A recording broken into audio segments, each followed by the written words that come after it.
ಸ್ನೇಹಿತರೆ ನಮಸ್ಕಾರ. ನಾನು ನಿಮ್ಮ ಬಾಲಕೃಷ್ಣ ಬರಗೂರು.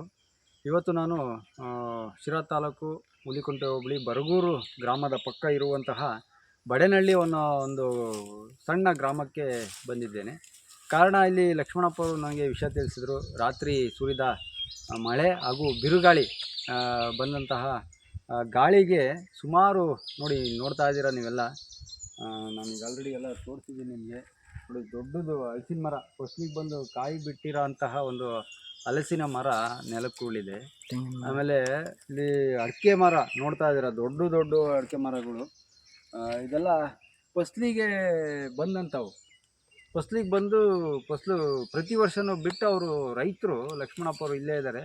ಅವರು ವ್ಯವಸಾಯನೇ ನಂಬಿ ಬದುಕಿದಂತಹ ಜೀವ ಅದು.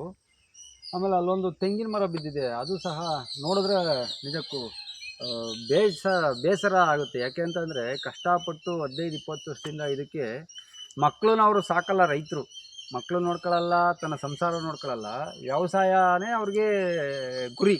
ಅಂದರೆ ಒಂದು ಮರ ಹಾಕಬೇಕು ಅಂತಂದರೆ ತುಂಬ ಕಷ್ಟ ಇರ್ತೈತೆ. ಅದಕ್ಕೆ ಮಕ್ಕಳಿಗಿನ್ನ ಹೆಚ್ಚಾಗಿ ಆ ಮರನ ಬೆಳೆಸಿರ್ತಾರೆ. ಅಂಥದ್ರಲ್ಲಿ ಏಕಾಏಕಿ ನೆಲಕ್ಕೆ ಉರುಳಿದಾಗ ಅವ್ರಿಗಾಗೋ ನೋವಿದೆಯಲ್ಲ, ಅದು ನಿಜಕ್ಕೂ ಒಂದು ತಡ್ಕೊಳಕ್ಕಾಗಲ್ಲ. ಅಷ್ಟೊಂದು ದುಃಖ ಆಗಿರುತ್ತೆ.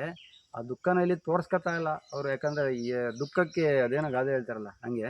ಇರಲಿ, ಪರವಾಗಿಲ್ಲ. ದಯವಿಟ್ಟು ನಾನು ಶಿರಾ ತಾಲೂಕಿನ ತೋಟಗಾರಿಕೆ ಅಧಿಕಾರಿಗಳು ಹಾಗೂ ಕೃಷಿ ಇಲಾಖೆ ಅಧಿಕಾರಿಗಳು ಹಾಗೂ ಕಂದಾಯ ಇಲಾಖೆಗೆ ನಾನು ಮನವಿ ಮಾಡ್ಕೊಳ್ಳೋದೇನಪ್ಪ ಅಂತಂದರೆ, ಇದೊಂದೇ ಅಲ್ಲ, ಇಲ್ಲಿ ನಾನು ಬರ್ತಾ ಇರ್ಬೇಕಾದ್ರೆ ಇಲ್ಲಿ ಬಾಳೆ ತೋಟ ಐತೆ, ಅದು ಸಮೇತ ಗಾಳಿಗೆಲ್ಲ ಆರೋಗ್ಬಿಟ್ಟಿದೆ. ಬಾಳೆ ತೋಟ ಎಲ್ಲ ಮಡಿಕೊಂಬಿಟ್ಟಿದ್ದಾವೆ. ಆಮೇಲೆ ಈ ಕಡೆ ಎಲ್ಲ ಒಂದು ತೆಂಗಿನ ಮರ, ಅವೆಲ್ಲ ನೋಡ್ಕೊಬಂದೆ ನಾನು.